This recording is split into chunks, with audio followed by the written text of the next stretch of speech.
বিদেশে গিয়ে নিজের স্বপ্নগুলো ছুঁতে চায় অনেকেই। কেউ চায় পরিবারকে ভালো রাখতে, কেউ বা চায় নিজের ভবিষ্যৎ গড়তে। আর সেই স্বপ্নের এক জনপ্রিয় গন্তব্য হলো মালয়েশিয়া। তবে বাস্তবতা সব সময় কল্পনার মতো মসৃণ হয় না।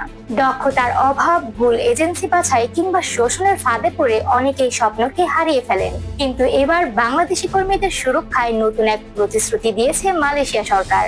সম্প্রতি মালয়েশিয়ার স্বরাষ্ট্রমন্ত্রী দাতুক সেরি সাইফুদ্দিন নাসুশন ইসমাইল বলেছেন, বাংলাদেশি নাগরিকদের সঙ্গে কোনো কারসাজি, শোষণ, নির্যাতন বা কর্মসংস্থান নিয়ে প্রতারণা বরদাস্ত করা হবে না। তিনি স্পষ্টভাবে জানিয়ে দিয়েছেন, এসব অন্যায় বন্ধে তাদের সরকার প্রতিশ্রুতিবদ্ধ।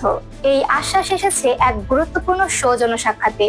বাংলাদেশ সরকারের প্রবাসী কল্যাণ ও বৈদেশিক কর্মসংস্থান মন্ত্রণালয়ের উপদেষ্টা ডক্টর আসিফ নজরুলের সঙ্গে সাক্ষাৎকালে মালয়েশিয়ার স্বরাষ্ট্রমন্ত্রী এ বিষয়ে প্রতিশ্রুতি দেন। এই বৈঠকে উঠে এসেছে কিছু গুরুত্বপূর্ণ দিক।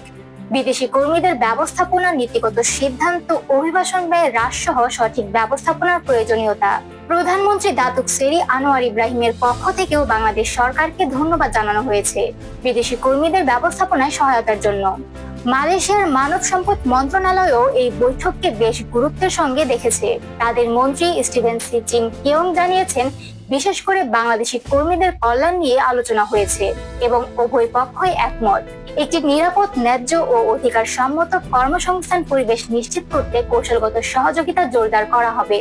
তবে এই প্রতিশ্রুতির পেছনে রয়েছে একটি বাস্তব অভিজ্ঞতার ছাপ। সাম্প্রতিক বছরগুলোতে মালয়েশিয়ায় কলিং ভিসার আওতায় প্রায় 5 লাখ বাংলাদেশি কর্মী গিয়েছিলেন। তবে তাদের অনেকে গিয়ে পড়ে নানা ভোগান্তিতে। বাংলাদেশ দূতাবাসের সামনে জড়ো হয়ে অনেকেই অভিযোগ করেন, কেউ কাজ পাচ্ছেন না, কেউ খাবার পাচ্ছেন না, বেতন দেওয়া হচ্ছে না, কেউ কেউ আবার বলছেন জোর করে আটকে রেখে কাজ করানো হচ্ছে। এই অভিযোগের ঝড় চলতে থাকে দিনের পর দিন। তবে পরিস্থিতি এক পর্যায়ে নিয়ন্ত্রণে আসে বাংলাদেশ ও মালয়েশিয়া সরকারের যৌথ হস্তক্ষেপে। দূতাবাস ও প্রশাসনের মধ্যস্থতায় অনেক সমস্যার সমাধান হয়। কিন্তু প্রশ্ন থেকে যায়, আমরা কিভাবে এইসব ঝুঁকি এড়াতে পারি?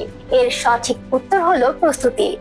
বিদেশে যাওয়ার আগে নিজের দক্ষতা গড়ে তোলা খুবই জরুরি। শুধু পাসপোর্ট থাকলে বিদেশ যাত্রা নিরাপদ হয় না।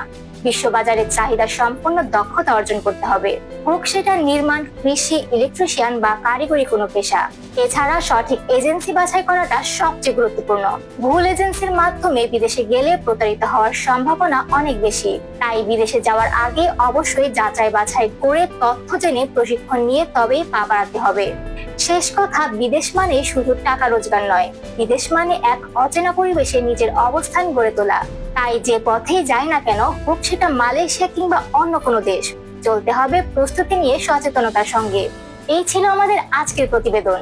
আপনি যদি বিদেশ যাওয়ার পরিকল্পনা করে থাকেন, তাহলে অবশ্যই এই তথ্যগুলো মাথায় রাখবেন।